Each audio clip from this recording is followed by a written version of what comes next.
मोदी के एक साइन से अमेरिका हो गया बर्बाद। डॉलर नहीं, अब लोकल करेंसी में होगा व्यापार। जिस डॉलर को देखकर दुनिया झुकती थी, आज उसी डॉलर को भारत ने ठेंगा दिखा दिया है। और यह सब हुआ सिर्फ एक साइन से। हाँ, एक छोटे से साइन ने अमेरिका की नींव हिला दी है। वो दौर गया जब भारत सिर्फ सुनता था, अब भारत करता है, वो भी अपने रूल्स पर। अब जरा सोचिए, वो डॉलर जिसे देखकर देशों की सरकारें कांप जाती थीं, आज भारत ने उसे किनारे कर दिया है। और यह सब ऐसे हुआ जैसे कोई फिल्म का क्लाइमेक्स हो। बिना कोई बम गिरे, बिना कोई गोली चले, बिना कोई युद्ध हुआ। बस एक मीटिंग, एक टेबल, और उस टेबल पर प्रधानमंत्री नरेंद्र मोदी का वो ऐतिहासिक साइन। मोदी पहुंचे मॉरिशस, और वहां हुआ वो जो वॉशिंगटन की नींद उड़ाने के लिए काफी था। भारत और मॉरिशस ने एक समझौता किया। अब दोनों देश आपस में व्यापार करेंगे, लेकिन डॉलर में नहीं, लोकल करेंसी में। यानी भारत का रुपया और मॉरिशस की करेंसी सीधे इस्तेमाल होगी। कोई डॉलर का झंझट नहीं, कोई कन्वर्जन चार्ज नहीं, और सबसे बड़ी बात, कोई अमेरिका की परमिशन नहीं। और यहीं से शुरू हुआ वो खतरनाक गेम जिसकी आहट से अमेरिका कांप उठा है। लेकिन यह तो सिर्फ शुरुआत है, असली गेम अब शुरू हुआ है।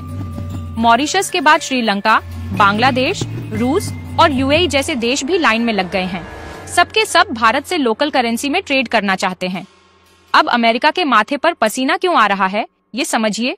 डॉलर सिर्फ पैसा नहीं था, अमेरिका का सबसे बड़ा हथियार था। दुनिया में तेल खरीदना हो, टेक्नोलॉजी लेनी हो, दवाइयाँ खरीदनी हो, सब कुछ डॉलर में होता था।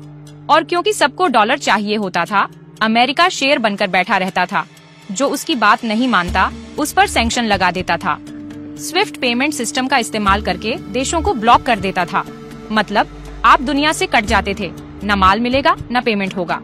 और अब भारत ने उसी सिस्टम को ठेंगा दिखा दिया है। जैसे ही भारत ने मॉरिशस के साथ यह ट्रेड डील साइन की, अमेरिका की आंखें फटी की फटी रह गईं। और जब पता चला कि श्रीलंका, बांग्लादेश और यूएई भी इसमें शामिल हो रहे हैं, तो अमेरिका ने धमकी दी कि अगर तुमने डॉलर छोड़ा तो हम 150% टैक्स लगा देंगे। लेकिन भारत चुप रहा। कोई प्रेस कॉन्फ्रेंस नहीं, कोई विरोध नहीं, बस मुस्कान और अगला चालाक कदम। भारत ने क्या किया? F-35 फाइटर जेट का ऑफर ठुकरा दिया। अमेरिका बेचने को बेताब था, लेकिन भारत ने साफ कह दिया, धन्यवाद, हमें जरूरत नहीं। अमेरिका से तेल की खरीद कम कर दी और रूस से सस्ता तेल लेना फिर से शुरू कर दिया। लेकिन इसके बाद भी भारत नहीं रुक। अब तो खेल और भी बड़ा हो गया है। भारत और रूस मिलकर डिजिटल करेंसी नेटवर्क बना रहे हैं। भारत का डिजिटल रुपया और रूस का डिजिटल रूबल एक साथ। अब ना अमेरिका ब्लॉक कर पाएगा न रोक पाएगा। सोचिए, जब 10-15 देश भारत से लोकल करेंसी में व्यापार करेंगे तो डॉलर की मांग वैसे ही गिर जाएगी। और जब मांग घटेगी तो कीमत भी गिरेगी। और जब डॉलर कमजोर होगा तो अमेरिका अपनी मर्जी नहीं चला पाएगा, दुनिया को कंट्रोल नहीं कर पाएगा। यही डर है अमेरिका का, और यही चाल है भारत की।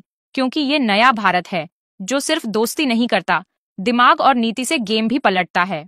और अब यह साफ हो चुका है कि आने वाले वक्त में भारत की विदेश नीति सिर्फ अमेरिका की शर्तों पर नहीं, भारत की शर्तों पर चलेगी।